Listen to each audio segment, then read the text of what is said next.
თანამედროვე საზოგადოებას ცოდნის საზოგადოებას უწოდებენ. რაც ნიშნავს იმას, რომ შრომითი რესურსი დღეს არის ცოდნა, რომლის გარეშეც პრაქტიკულად შეუძლებელია შრომის ბაზარზე თავის დამკვიდრება. ანუ ცოდნა უნდა იყოს ის ერთადერთი რამ, რაც საზოგადოების წინსვლას, მის პროგრესს და საზოგადოების ცვლილებებს უკეთესობისკენ განაპირობებს. ცოდნა არის უკვე ღირებულების ობიექტი, ინფორმაცია, ცოდნის ინფორმაცია. უკვე ამის მხრივ უნივერსიტეტებს კონკურენტებიც კი გაუჩნდა მაგალითად საწარმოები, ჩვეულებრივი ბიზნეს საწარმოები, რომლებიც გაცილებით მეტახას ხარჯავენ კვლევების განხორციელებისათვის.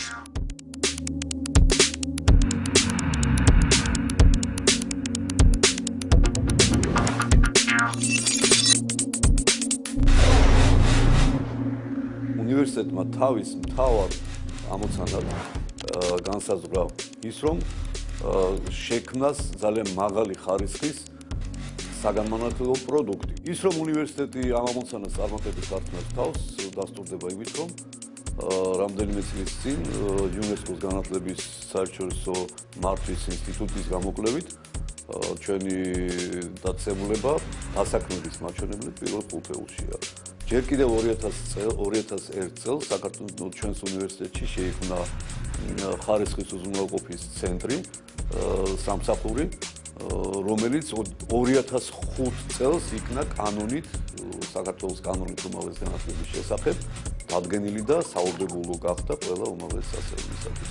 შემიძლია ვთქვა, რომ პრაქტიკულად ამ თვალსაზრისით ჩვენ უნივერსიტეტი რამდენიმე წლით წინ უსწრებს საქართველოს სხვა უმაღლეს სასწავლებლებს. უნივერსიტეტს აქვს თავისი საკუთარი სტომატოლოგიური კლინიკა, სადაც არა მარტო სტუდენტები მუშაობენ და საქმიანობენ, არამედ ის ემსახურება საზოგადოებას.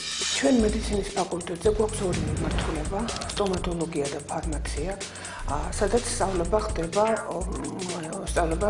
და სასწავლო პროგრამების შესაბამისობაში არის საერთაშორისო სტანდარტებთან. მე მინდა პატარა ექსკურსი გავიგეთოთ თავად სტომატოლოგიურ ფაკულტეტზე სწავლება როგორ მიმდინარეობს. მესამე კურსიდან ამ სფეროში შემოდის ისეთი სპეციალობა, რომელიც არის იმპლანტოლოგია.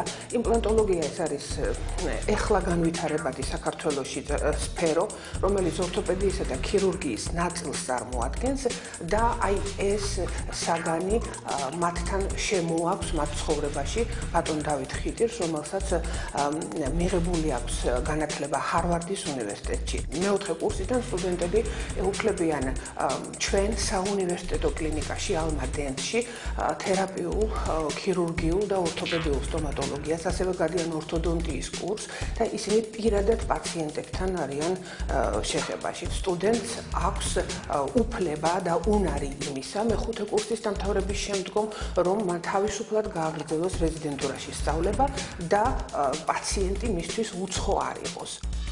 იურიდიულ ფაკულტეტის სტუდენტებისათვის შეიქმნა კრიმინალისტიკის სასწავლო ლაბორატორიული ცენტრი, რომელიც დიდი ხანია უკვე ფუნქციონირებს და მე შემიძლია თავმოთ ვთქვა, რომ ეს ერთადერთი ლაბორატორია მთელ საქართველოში. ძალიან ბევრი სტუდენტი ჩვენთან დადის პრაქტიკული კურსის გასავლელად.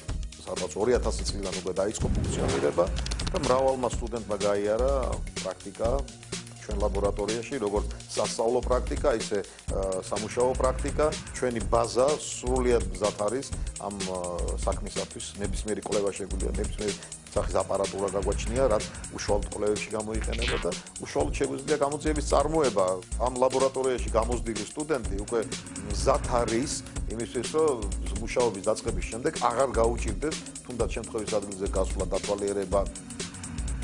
იურიდიული განათლება ყველანაირ საქართველოში არის რეგულირებადი სპეციალობა და იქიდან გამომდინარე მოითხოვს საკმაოდ მაღალი სტანდარტის შესრულება. ბაკალავრიატის პირველ კურსიდან სტუდენტს შეუძლია აქტიურად მონაწილეობა მიიღოს სტუდენტურ სამეცნიერო საქმიანობაში. აგრეთვე შეუძლია მეორე-მესამე კურსიდან უკვე გამოაქვეყნოს თავისი სტუდენტური ნაშრომი ჩვენ ჟურნალში. მაგისტრატურიდან დაწყებული ეს საქმიანობა უფრო ჩაღრმავებულად არის და სტუდენტები მონაწილეობენ პროფესორებთან ერთად ამ კონფერენციებში, აკეთებენ განსაკუთრებულ ან ვიწრო მიმართულ სამეცნიერო კვლევებს. უკვე მესამე დონეზე ეს არის დოქტორანტურა, ეს არის უკვე ყველაზე მაღალი საფეხური და ჩვენ ავაგეთ ეს საფეხური საერთაშორისო გამოცდილებიდან გამომდინარე და გავაკეთეთ ეს პროგრამა ბოლონის ხელშეკრულებიდან გამომდინარე და საერთო დასავლური სამეცნიერო გამოცდილებიდან გამომდინარე. უნივერსიტეტმა შექმნა საერთაშორისო ინტეგრაციის ცენტრი, რომელიც ძალიან ინტენსიურ მუშაობას ეწევა უცხოეთთან პარტნიორული ურთიერთობის დასამყარებლად. ერთ-ერთი ჩემი აზრით წარმატებული პროექტია ქართულ-ბრიტანულ-უნგრული პროგრამა, რაც გულისხმობს სამი წლის მანძილზე ბაკალავრიატში ჩვენთან სწავლას, შემდეგ განვითარებელ წელს უნგრეთში სწავლის გაგრძელებას და სწავლის დასრულების შემდეგ ოქსფორდის ბრუკის უნივერსიტეტის დიპლომისა და ჩვენი უნივერსიტეტის დიპლომისა და აკადემიური ხარისხის მინიჭებას. ანალოგიური პროგრამაა ვირჯინიის უნივერსიტეტთან, ჯონსის უნივერსიტეტთან ამერიკაში და უნივერსიტეტმა კურსი აიღო სწორედ ასეთი პროგრამების განვითარებისათვის, რადგან შრომითი რესურსი მხოლოდ არ არის საქართველოს ფუნქციონირება. დღესდღეობით გლობალურ სივრცეში ახალგაზრდა უნდა მოემზადოს არა მარტო ადგილობრივი შრომითი ბაზისათვის, არამედ საერთაშორისო შრომითი ბაზისათვის. ჩვენი პროგრამა წარმოდგენილი არის ასეთი სახელით, სახელმწიფო მართვა და პოლიტიკური მეცნიერებები. ასეთი ინტეგრირებული სწავლების მოდელი არის სხვათა შორის ჰარვარდის უნივერსიტეტში წარმოდგენილი, არის პენსილვანიის უნივერსიტეტში წარმოდგენილი, არის ოქსფორდში წარმოდგენილი. გონგონა არის ასეთი წარმოდგენილი, რატომ? იმიტომ რომ თანამედროვე ცხოვრება მოითხოვა ისა, რომ ასეთი პრინციპით იყოს გაერთიანებული სწავლება. ეკონომიკური, მენეჯერული რო ვთქვათ და მეორე პოლიტიკური მეცნიერება. იმიტომ რომ თუ ხსოვს ჩვენ რომ თანამედროვე ახალგაზრდა ადამიანი ან პოლიტიკოსი იყოს ამ მიმართულებით აღჭურვილი, მამის უნდა იცოდეს, მაგალითად ის ძირეული პრობლემები, რაც პოლიტიკას უკავშირდება. 2007 წლის ბოლოს გრიგოლ ობაქცის სახელობის უნივერსიტეტში შევქმნით ფილოსოფიისა და სოციალურ მეცნიერებათა კვლევითი ინსტიტუტი. ინსტიტუტი შედგება 5 განყოფილებისაგან, აქედან 2 განყოფილების გამგე გახლავთ ძალზე ცნობილი, უცხოელი მეცნიერი, აღიარებული მკვლევარი ჰეგელისა და გერმანული კლასიკური იდეალიზმის ბატონი ჰელმუტ შნაიდერი, პოლიტიკურ მეცნიერებათა განყოფილებას ხელმძღვანელობს ძალზე ცნობილი გერმანელი ფილოსოფოსი, პლატონიზმის, ნეოპლატონიზმისა და საერთოდ ფილოსოფიის, აღმოსავლური და დასავლური ფილოსოფიის აღიარებული სპეციალისტი უდო რაინჰოლდ იეკი. სწორედ ფილოსოფიისა და სოციალურ მეცნიერებათა კვლევითი ინსტიტუტის ბაზაზე ჩამოყალიბდა ახალი საგანმანათლებლო საბაკალავრო და სადოქტორო პროგრამები ფილოსოფიისა და სოციალურ მეცნიერებათა მიმართულებით. ჩვენი არსებითი მიზანი აქაც გახლავთ ის, რომ ჩვენ ფილოსოფია და სოციოლოგია ვასწავლოთ ახალი სტანდარტებით ევროპაში და დასავლეთში მიღებული მაღალკვალიფიციური ცოდნის საფუძველზე. ქართული ფსიქოლოგიური მეცნიერების ცენტრი ყოველთვის იყო და დღესაც ასეა, გახლავთ დიმიტრი უზნაძის სახელობის ფსიქოლოგიის ინსტიტუტი. ჩვენი მიზანი იყო, რომ ასეთი დიდი ცოდნა და გამოცდილება გადაცემული ყოფილიყო ახალგაზრდებისთვის. ამიტომ გრიგოლ ობაქიძის სახელობის უნივერსიტეტში ჩვენ შევქმნით, ანუ ფსიქოლოგიის ინსტიტუტმა სასწავლო ცენტრი. თითოეულ საგანს, თითქმის ყველა საგანს ასწავლის სახელმძღვანელოს ავტორები. დაწყებული ირაკლი მედაძე, რომელიც გახლავთ ფსიქოლოგიის ინსტიტუტის დირექტორი დღეს, ინგლისური ენა შემოვიღეთ ჩვენ სპეციალური კურსი ფსიქოლოგებისთვის, რომელსაც კითხულობს ასევე ფსიქოლოგიის დოქტორი თინა ჩხეიძე, სოციალურ ფსიქოლოგიას უკანონმდებლობს კალვატონი მარინე ბალეაშვილი და კლინიკურ ფსიქოლოგიას მედიცინის დოქტორი, პროფესორი, ფსიქოანალიტიკოსი გახლავთ, მოწვეული ჩვენი სპეციალისტი ბატონი რეზო კორინთელი. ესე იგი ფაქტობრივად ლექციაზე შემოდის ყველა წიგნის ავტორი. სტუდენტს აქვე შეუძლია თუ ის მაგალითად ტელეჟურნალისტიკის ფაკულტეტზე სწავლობს, აქვე იმუშაოს ტელესტუდიაში, აქვე მოამზადოს გადაცემები, აქვე თვითონ გადაიღოს, მოამზადოს მასალა, თვითონვე დაამონტაჟოს და ასე შემდეგ. სახელმწიფო შეიქმნა 1998 წელს. ანუ დაახლოებით 12 წელია ფუნქციონირებს. სტუდენტები, რომლებიც მოდიან ჟურნალისტიკის ფაკულტეტზე, აი ამ ჟურნალისტების, ასე ვთქვათ, კონტინგენტიდან ხდება ამორჩევა იმ სტუდენტებისა, რომლებიც მართლა ბუნებით დაჯილდოებული ადამიანები არიან. აი ამათი ასე ვთქვათ, შერჩევით ხდება სახელოსნოს დაკომპლექტება. ჩვენ ძირითადი აქცენტი გაკეთებული გვაქვს ჟურნალისტ ანალიტიკოსებზე, რომლებიც ძირითადად მუშაობენ პუბლიცისტიკაზე და სატელევიზიო დოკუმენტურ მასალაზე. ის, ვინც შეძლებს ამის ხარისხიანად გაკეთებას, ბუნებრივია, ძალიან ადვილად შეძლებს, ასე ვთქვათ, საინფორმაციოშიც მუშაობას. სახელოსნოს აქვს ასეთი პრიორიტეტი, რომ შეუძლია გასცეს სერტიფიკატი არა მხოლოდ ჟურნალისტისა, არამედ ტელერეჟისორისა, ტელეოპერატორისა, ოპერატორ დოკუმენტალისტისა. ის ნამუშევრები, რომელიც კეთდება ჩვენთან, შემდეგ რაღაცნაირად თავს იყრის აი ესეთ საფესტივალო ფორმაში.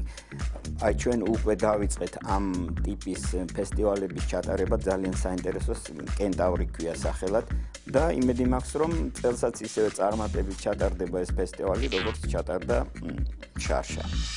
საწყის სტადიაში, როდესაც სწავლაზეა საუბარი, უფრო მეტად პოპულარული არის სატელევიზიო ჟურნალისტიკა, გასაგები მიზეზების გამო თავად ტელევიზიის პოპულარობიდან გამომდინარე. სატელევიზიო ჟურნალისტიკა ეს ერთგვარი ზედნაშენია, რომელსაც აუცილებლად საფუძვლად მაინც ბეჭდური ჟურნალისტიკა უნდა ედოს. აი ამიტომ ვცდილობთ რომ რაღაცნაირად ეს პრესის ჟურნალისტიკა, ბეჭდური ჟურნალისტიკა ამოვწიოთ წინაპლანზე, შევაყვაროთ ადამიანებს თავად ტექსტთან მუშაობა, მივაჩვიოთ სიტყვაზე მუშაობას, ჩვეულებრივ ამას ნაკლები ყურადღება ექცევა უკვე მერე ტელევიზიაში, მაგრამ როდესაც ამის საფუძველი წინასწარ გაქვთ, შენ თავად აქცევ ამას ყურადღებას და ბუნებრივია ეს მერე ხვეწავს სატელევიზიო გადაცემის დონესაც, იმ რადიოს დონესაც, იმ ინტერნეტ ჟურნალისტიკის დონესაც, ეს კი მიმაჩნია, რომ დღევანდელ ჟურნალისტიკას ძალიან და ძალიან სჭირდება. აი სწორედ აქედან გამომდინარე გადავწყვიტეთ, უნივერსიტეტმა გადაწყვიტა ბატონი რექტორის ინიციატივით, რომ შექმნილიყო სახელოსნო, ბეჭდური ჟურნალისტიკის სახელოსნო. სულ რაღაც წელიწადია რაც არსებობს ეს სახელოსნო და უკვე შეიქმნა მეტად საინტერესო პროდუქტი, ჟურნალი გამოსცეს მესამე კურსელებმა, რომელიც რაღაცნაირად აი მედიების მიჯნაზე გახლავთ. აი ეს არის ჩვენი ჟურნალი და თავიდანვე ესე იგი გამოირჩევა ფორმის სიახლით, ორიგინალურობით, მას აქვს ესე იგი ორიენტაცია ლეპტოპის. მე ვფიქრობ, პერსპექტივაში შესაძლებელი არის, რომ ეს ჟურნალი საერთოდ ჟურნალისტიკის ფაკულტეტის სტუდენტების ერთგვარ პოლიგონად, სასწავლო პოლიგონად იქცეს საქართველოს მასშტაბით და არა მხოლოდ თქვა ერთი უნივერსიტეტისათვის.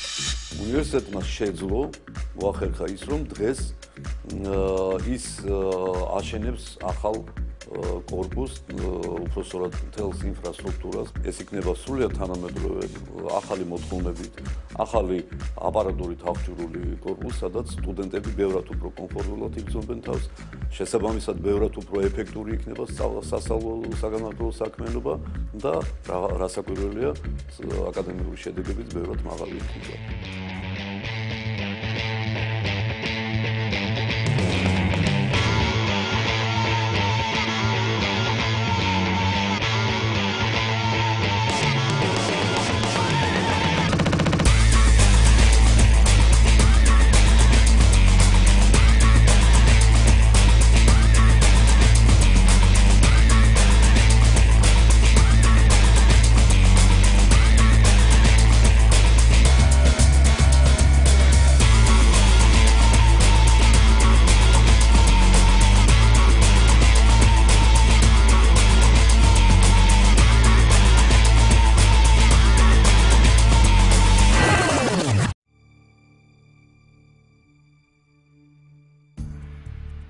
ჩვენ ძალიან ხშირად საუბრობთ ხოლმე, აი რა არის რომელია ის დარგი საქართველოში, სადაც ყველაზე მეტი ინვესტიცია უნდა ჩაიდოს. და ჩვენ რაცმანი და ჩვენ ძალიან ბევრჯერ გვითხოვია ეს, რომ ეს არის სწორედ განათლება. არამედ თუ დღეს საქართველოში ძალიან ხშირია საუბრები, რომ არის უმუშევრობის პრობლემა და ეს რასაკვირველია მართალია, მაგრამ ჩვენ უფრო ნაკლებად ვაწყდებით უმუშევრობის პრობლემას. ჩვენი მთავარი პრობლემა, რასაც ბიზნესი დღევანდელ დღეს აწყდება, ეს არის კომპეტენციის პრობლემა. გარკვეულ ეტაპზე მჭირდებოდა ჩემ თავარ სპეციალობასთან ერთად სპეციალობას გავწნებოდი და დაუფლებოდი და აი ამ პერიოდში მე ჩავაბარე ალმა-მატერში, გრიგორი ბაქელის უნივერსიტეტში და ის ცოდნა, რომელიც საქმე იყო, ბუნებრივია შემდეგ ჩემ პროფესიულ ასპარეზზე ძალიან წარმატდა. ყველას მოვუწოდებ ახალგაზრდებს, რომ თავისი დროის უმნიშვნელოვანესი ნაწილი, ყველაზე დიდი ნაწილი დაუთმონ იმ წლებში, როდესაც ისინი სტუდენტები არიან, იმას, რომ რაც შეიძლება მეტი შეიძინონ უნივერსიტეტიდან, მეტი მიიღონ და ეს არის მთავარი ფორმულა შემდგომში მათი წარმატების უკვე პროფესიული განვითარებისა და ცხოვრების გზაზე.